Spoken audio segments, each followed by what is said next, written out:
नमस्कार, मैं पल्लवी शर्मा और आप देख रहे हैं यंग भारत पर्ल का खास कार्यक्रम आइडल मेंटोर। इस वक्त हमारे साथ मौजूद हैं यामिनी अग्रवाल जी, जो भारतीय विद्यापीठ दिल्ली की डायरेक्टर हैं। आज हम इनसे बातचीत करेंगे वुमेन एम्पावरमेंट को लेकर, क्योंकि हम देख रहे हैं कि वुमेन्स का स्ट्रगल जो है वो बढ़ता जा रहा है, लेकिन उसी के साथ वो कहीं ना कहीं अपने आप को सक्षम दिखाती हुई भी नजर आ रही हैं। तो सबसे पहले तो बहुत बहुत स्वागत है आपका हमारे चैनल पे। मैम, महिला सशक्तिकरण, पहले तो ये परिभाषा जो है उसको आप हमारे दर्शकों और स्टूडेंट्स तक पहुंचाएं। जी देखिए, जब हम कहते हैं कि महिलाएं सशक्त हैं, उसका मतलब है कि वो अपना चुनाव कर सकती हैं, चीज़ों का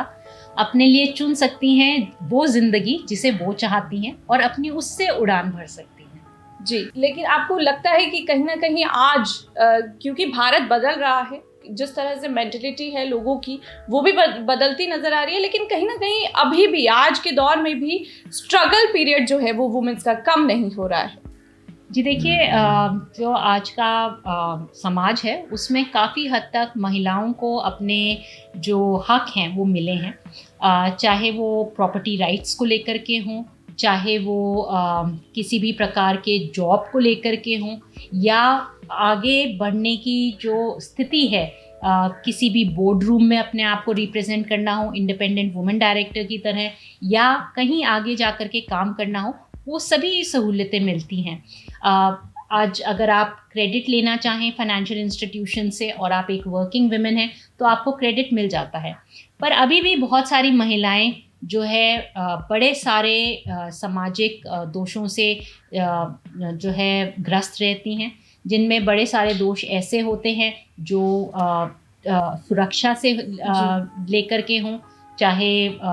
दिन में निकलना हो, चाहे रात को निकलना हो, या कहीं अकेले जाना हो, अकेले पहुंचना हो, तो उनसे जो है लेकर के होती है। ऐसे ही बहुत सारी जगहों पे महिलाएं अपने आप को असमर्थ समझती हैं, क्योंकि उन्हें उतना जिसे हम कहते हैं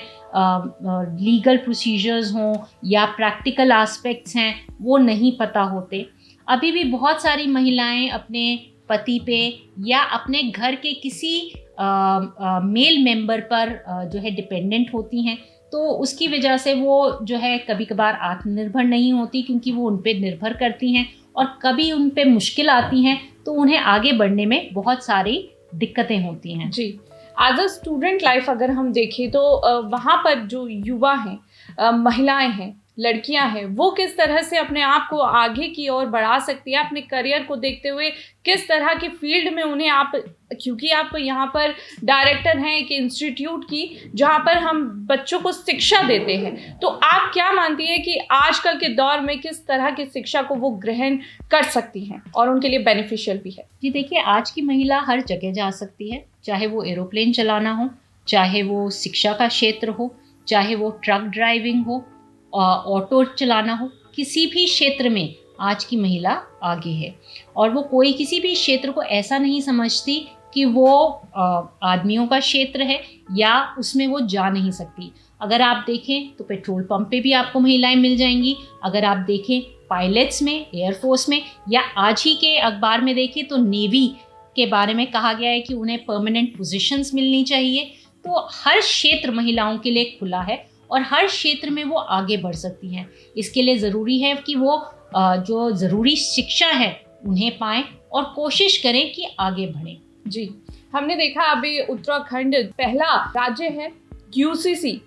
करवाने का वो बना है, लेकिन उसमें भी लड़कियों को लेकर जो प्रावधान है, चाहे वो लिव इन रिलेशनशिप हो, चाहे वो उनकी प्रॉपर्टी की जो बात है वो हो, तो उसको कैसे देखते हैं कि सरकार के ये कदम कितना ज़रूरी है महिला सशक्तिकरण को लेकर, और इससे महिला जो है सशक्त बन भी रही हैं?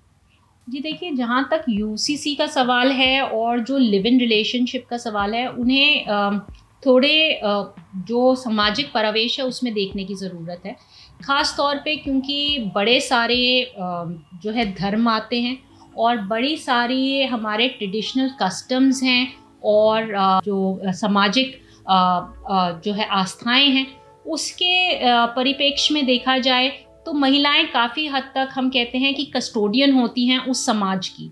और उसके लिए ज़रूरी है ये समझना कि वो किस तरह का अपना आगे जीवन व्यतीत करना चाहती हैं जो उन्होंने शिक्षा प्राप्त की है।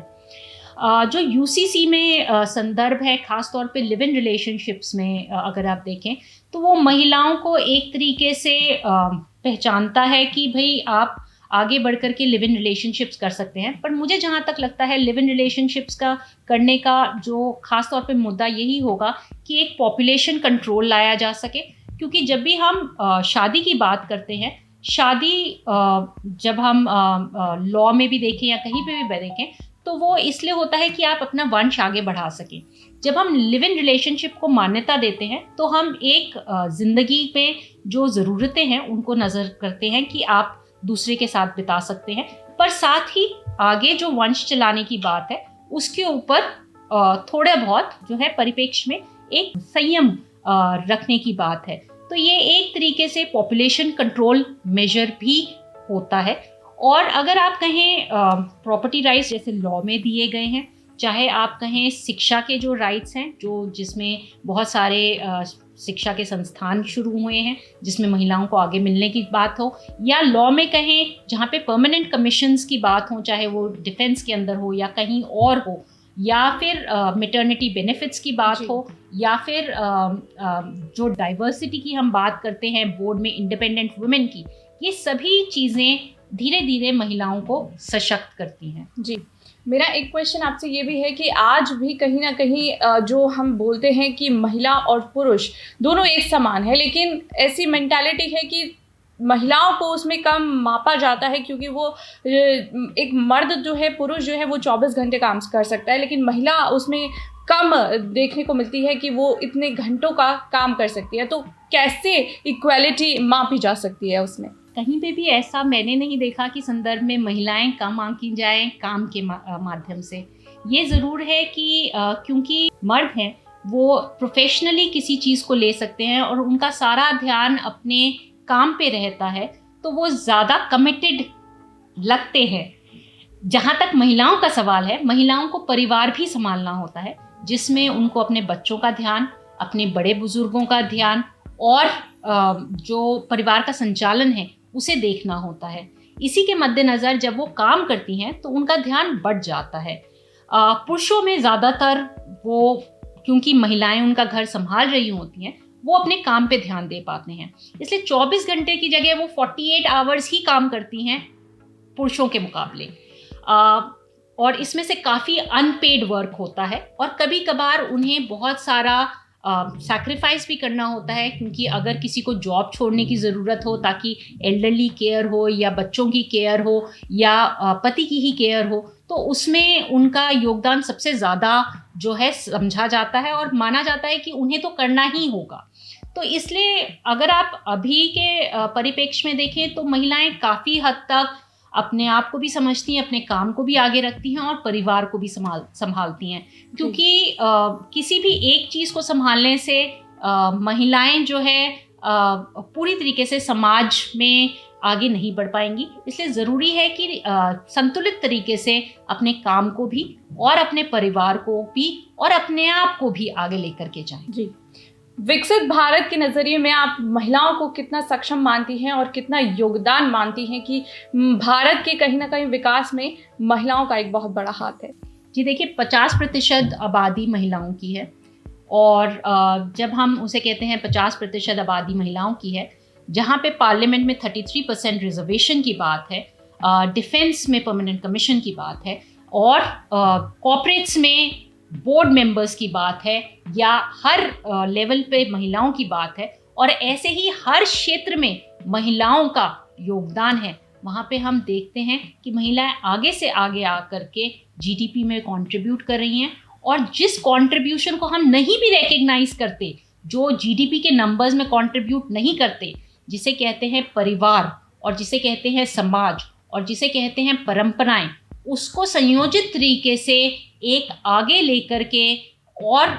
सुरक्षित रखते हुए समाज का एक बहुत बेहतरीन नागरिक की तरह काम करती हैं, उन सभी में महिलाओं का योगदान है। मेरा आखिरी सवाल यही होगा कि आप एज अ मेंटोर यहाँ पे स्टूडेंट्स, अगर हम यंग भारत वर्ल्ड की बात कर रहे हैं तो यंगस्टर्स की बात कर रहे हैं, तो उनको क्या मैसेज देना चाहेंगे उनकी लाइफ और उनके करियर से रिलेटेड? जी, मैं यही कहूँगी कि अपनी शिक्षा को बहुत महत्वपूर्ण समझें। यही एक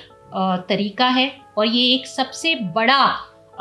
जिसे हम कहते हैं जो आपकी सबसे बड़ी शक्ति है वो है, जिससे आप आगे बढ़ सकते हैं, सोच विचार कर सकते हैं, अपनी ज़िंदगी का संचालन कर सकते हैं और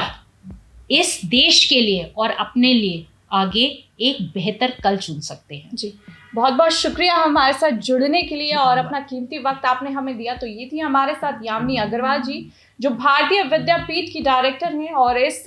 यहाँ से इस मंच से उन्होंने बताया कि महिला सशक्तिकरण आखिर क्या है और भारत को आज भी इसकी कितनी ज़रूरत है। फिलहाल के लिए इस वीडियो में इतना ही। ऐसी ही तमाम जानकारियों से जुड़े रहने के लिए आप देखते रहिए यंग भारत वर्ल्ड।